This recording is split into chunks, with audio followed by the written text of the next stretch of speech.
आज देश भर में श्री कृष्ण जन्माष्टमी का त्योहार धूमधाम से मनाया जा रहा है। उत्तर प्रदेश में जन्माष्टमी के अवसर पर सुरक्षा व्यवस्था के कड़े बंदोबस्त किए गए।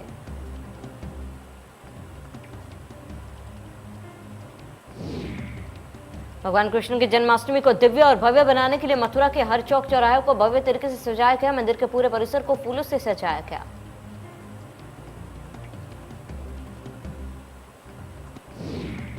आज मथुरा दौरे पर रहेंगे सीएम योगी। श्री कृष्ण जन्माष्टमी महोत्सव में होंगे शामिल। कृष्ण जन्मभूमि में करेंगे पूजा अर्चना। प्रशासन सीएम के कार्यक्रम को अंतिम रूप देने में जुटा। श्री कृष्ण जन्माष्टमी के अवसर पर यहां मथुरा और वृंदावन में धूम मची है। वहीं कृष्ण की ससुराल भी पीछे नहीं है। प्रिय दामाद कृष्ण के जन्मदिन का पर्व मनाने की तैयारी जोर शोर से चल रही है। हम बात कर रहे हैं औरैया के कुदरोड की, जहां ढोले की थाप और कृष्ण गीतों से अभी मंदिर गुंजमान हुआ है। श्री कृष्ण जन्माष्टमी के मौके पर राष्ट्रपति रामनाथ कोविंद ने देशवासियों को बधाई दी। उन्होंने ट्वीट करते हुए लिखा, मेरी कामना है कि यह त्योहार सभी के जीवन में सुख, स्वास्थ्य तथा समृद्धि का संचार करे।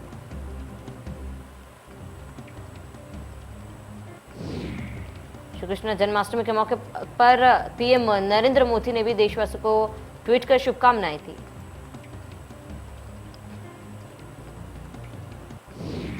एक करोड़ खर्च होने के बाद भी अंबेडकर और कांशीराम स्मारकों का मरम्मत कार्य घटिया। थर्ड पार्टी जांच में मानक के विपरीत मिला काम। रेलवे की संस्था राइट्स से एलटीए ने कराई थी जांच।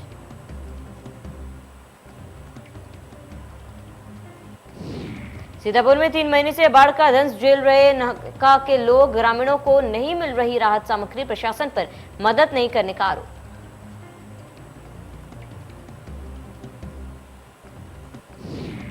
नेपाल में हो रही लगातार बारिश से महाराजगंज में बाढ़, गांव में घुसा पानी, लोग पलायन को मजबूर। राहत और बचाव कार्य जारी।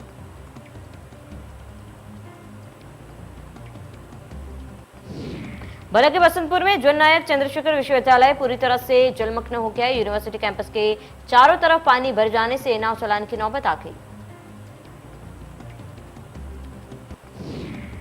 कुलपति ने जिला प्रशासन पर जल निकासी की व्यवस्था में लापरवाही बरतने का आरोप लगाया। दरअसल गंगा का जलस्तर बढ़ते ही बड़ी मात्रा में पानी कठहर नाले के जरिए सुराहाताल पहुंचता है।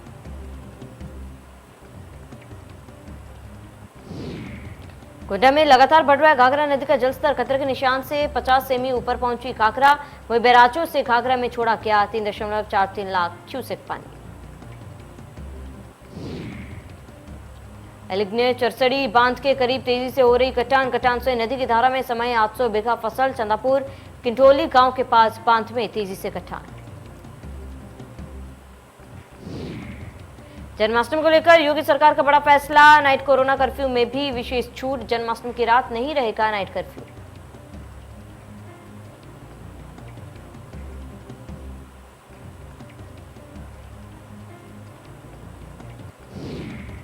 बसपा की प्रबुद्ध वर्ग विचार गोष्ठी सम्मेलन जारी। आज गोंडा में होगा विचार गोष्ठी का आयोजन। बसपा महासचिव सतीश चंद्र मिश्रा करेंगे संबोधित। पुलिस का ऑपरेशन क्लीन जारी। जवाबी फायरिंग में आगरा का एक बदमाश ढेर। ग्रेटर नोएडा में पुलिस की गोली से घायल हुआ बदमाश। हमीरपुर में हत्या चढ़ा 25,000 का इनामी। जो कि पैरालंपिक खेलों में भारत की पैराशूटर अवनी लेखरा ने इतिहास रच दिया है। अवनी ने महिलाओं की 10 metre air rifle standing SS1 event में नया पैरालंपिक रिकॉर्ड बनाते हुए गोल्ड पर निशाना साधा। अवनी ने कुल 249.6 का स्कोर बनाया, जो कि पैरालंपिक खेलों का नया रिकॉर्ड है। पैरालंपिक्स के इतिहास में भारत का शूटिंग में यह पहला स्वर्ण पदक।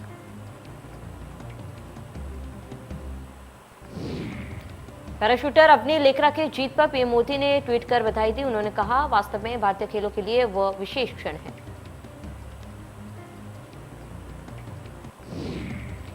पैराशूटर अवनी लेखरा की जीत पर कांग्रेस नेता राहुल गांधी ने बधाई दी। राहुल ने ट्वीट करते हुए लिखा, एक और बेटी ने भारत को गौरवान्वित किया है।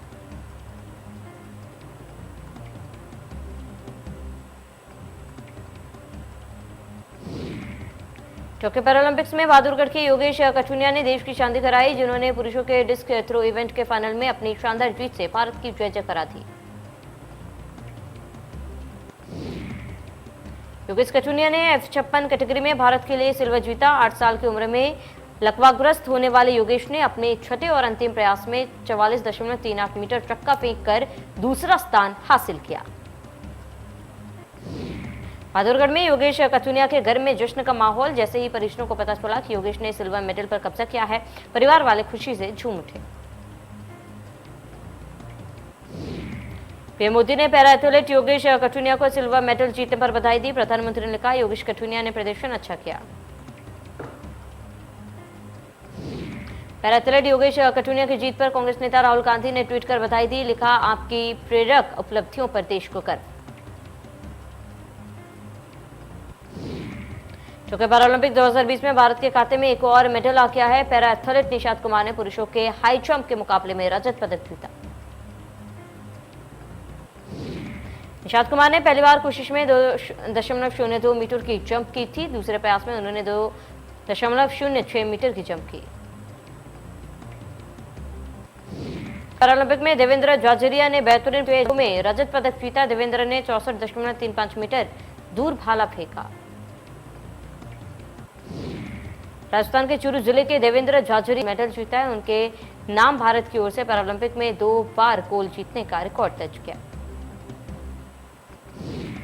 टोक्यो पैरालंपिक में सुंदर सिंह गुर्जर ने जैवलिन थ्रो में कांस्य पदक जीता है। सुंदर सिंह ने 64.01 मीटर दूर भाला फेंक कर जीत दर्ज की।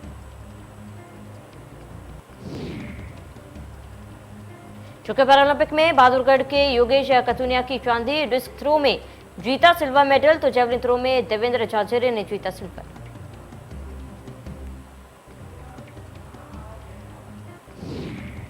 कोरोना की तीसरी लहर को देखते हुए प्रशासन की सख्ती। नाइट कर्फ्यू का उल्लंघन करने पर 10 दुकानदारों पर मुकदमा। कालिका हूट और कालिका स्वीट्स के संचालक के खिलाफ एफआईआर दर्ज।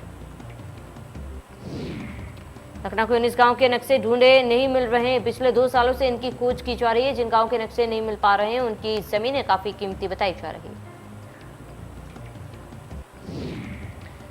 नक्शे के दस्तावेज नहीं मिल पाने की वजह से जीआईएस आधारित मास्टर प्लान नहीं तैयार हो पा रहा है। जीआईएस आधारित मास्टर प्लान तैयार कराने की कवायद 3 सालों से चल रही है। कंपनी के साथ सितंबर 2019 में आधिकारिक तौर पर करार हुआ। इसके लिए लखनऊ के 307 गांव के सचुरा प्लान की जरूरत है। 21 अगस्त को एलटीए उपाध्यक्ष अक्षय त्रिपाठी ने इस मामले की समीक्षा बैठक की। उन्हें भी 19 गांव के सचरा नक्शे न होने की जानकारी थी। यूपी के मेरठ में जिला सहकारी बैंक के अध्यक्ष मंदिरपाल सिंह को जान से मारने की धमकी देने का मामला सामने आया।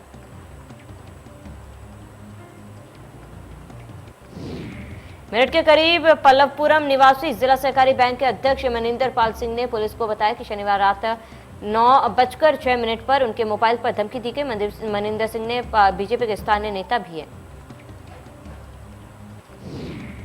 लखनऊ के 4 आईपीएस अफसरों के तबादले। ब्रिजेश सिंह बने पुलिस अधीक्षक अधिसूचना लखनऊ और नागेश्वर सिंह को पुलिस अधीक्षक पीटीएस की जिम्मेदारी।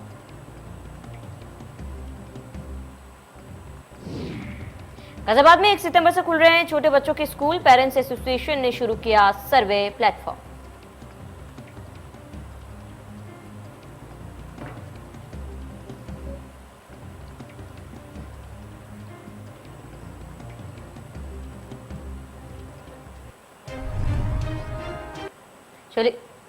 चलिए वक्त हो चला अब तक की बड़ी सुर्खियों का।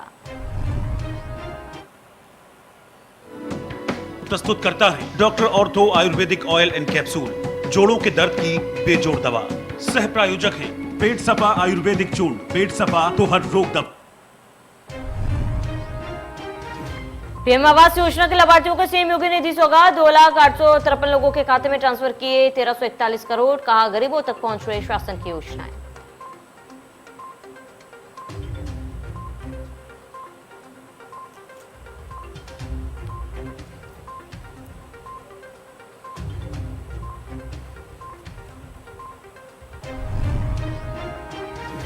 आज मथुरा दौरे पर रहेंगे सीएम योगी। श्री कृष्ण जन्माष्टमी महोत्सव में होंगे शामिल। कृष्ण जन्मभूमि में करेंगे पूजा अर्चना।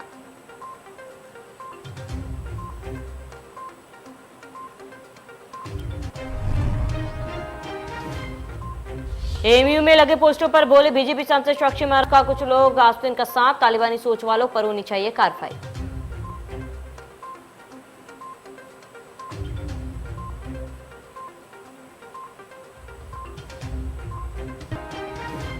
1 करोड़ खर्च के बाद भी अंबेडकर और कांचन मार्गों का मरम्मत कार्य घटिया। थर्ड पार्टी जांच में मानक के विपरीत मिला। कार्रवाई से एलटीए ने कराई थी जांच।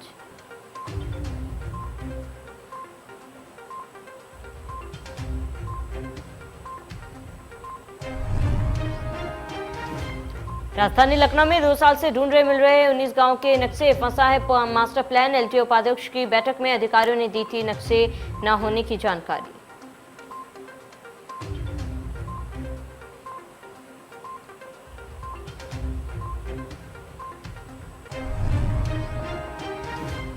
नेपाल में हो रही लगातार बारिश से महाराजगंज में बाढ़। गांव में घुसा पानी। लोग पलायन को मजबूर। राहत और बचाव कार्य जारी।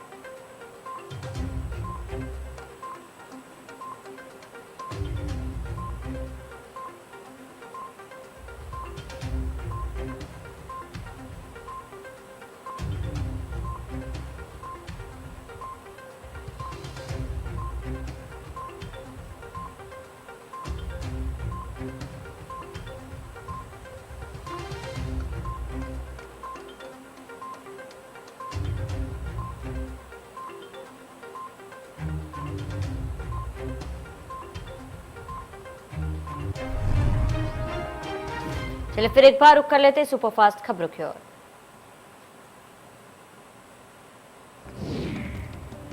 उन्नाव के बीजेपी सांसद साक्षी महाराज का एमयू में लगे पोस्टरों को लेकर बयान आया सामने।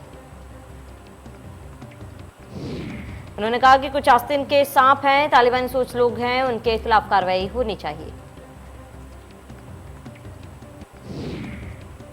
भदोही में गड्ढे में मिला अज्ञात शव। मृतक के चेहरे पर ब्लेड के निशान मिले।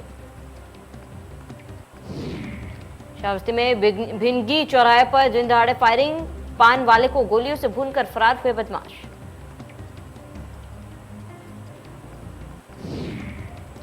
आगरा में 50,000 के इनामी बदमाश मुकेश ठाकुर मुठभेड़ में हुआ ढेर। चेकिंग में मुकेश ठाकुर ने की फायरिंग।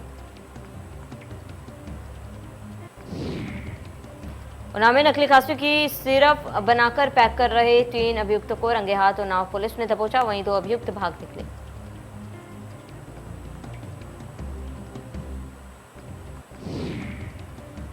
गुना में नदियों के बढ़ते जलस्तर के ग्रामीणों के जीवन को अस्त व्यस्त कर दिया है। भारी बरसात से कटरा विकासखंड के ग्राम पंचायत मथुरा में जलभराव की स्थिति से बाढ़ जैसे हालात पैदा हो गए हैं। मेरठ में डबल मर्डर से हड़कंप। लापता बच्चों का शव बरामद। शरीर पर मिले धारदार हथियार के निशान। गुस्साए ग्रामीणों ने पुलिस को नहीं उठाने दिए शव। गुना में जमीन विवाद में दबंग ने गाड़ी चढ़ाकर किसान को घसीटा। लोगों के शोर मचाने पर गाड़ी चालक भागा। घायल किसान के अस्पताल में ले जाते समय हुई मौत।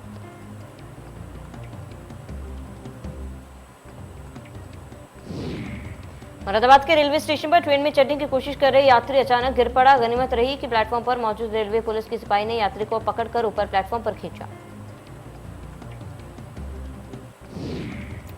फैजाबाद में पुलिस ने एक ऐसे पिता पुत्र को गिरफ्तार किया है जो मिलकर क्राइम किया करते थे। हाल ही में इस पिता पुत्र ने लूडो खेल रहे युवक की गोली मारकर हत्या कर दी थी।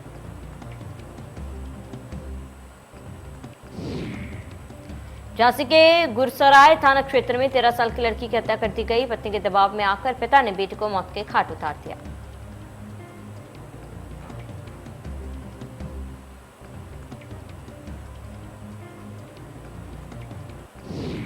अलीगढ़ के बनादेवी इलाके में चोरी के आरोप में युवक की पीट कर मौत के घाट उतार दिया गया। आक्रोशित परिजनों ने पुलिस चौकी पर काटा हंगामा।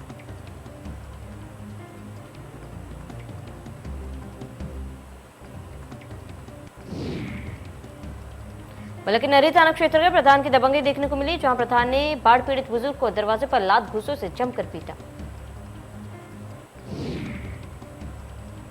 देवरिया जिले के मदनपुर थाना क्षेत्र में जमीन के विवाद में 2 पक्षों में जमकर मारपीट हो गई, जिसमें एक रिटायर्ड फौजी की मारपीट के दौरान मौत हुई। सिद्धार्थनगर में राप्ती नदी का जलस्तर खतरे के निशान से ऊपर। प्रदेश के बेसिक शिक्षा मंत्री डॉक्टर सतीश द्विवेदी ने अपने विधानसभा क्षेत्र में बाढ़ से घिरे गांव का दौरा किया।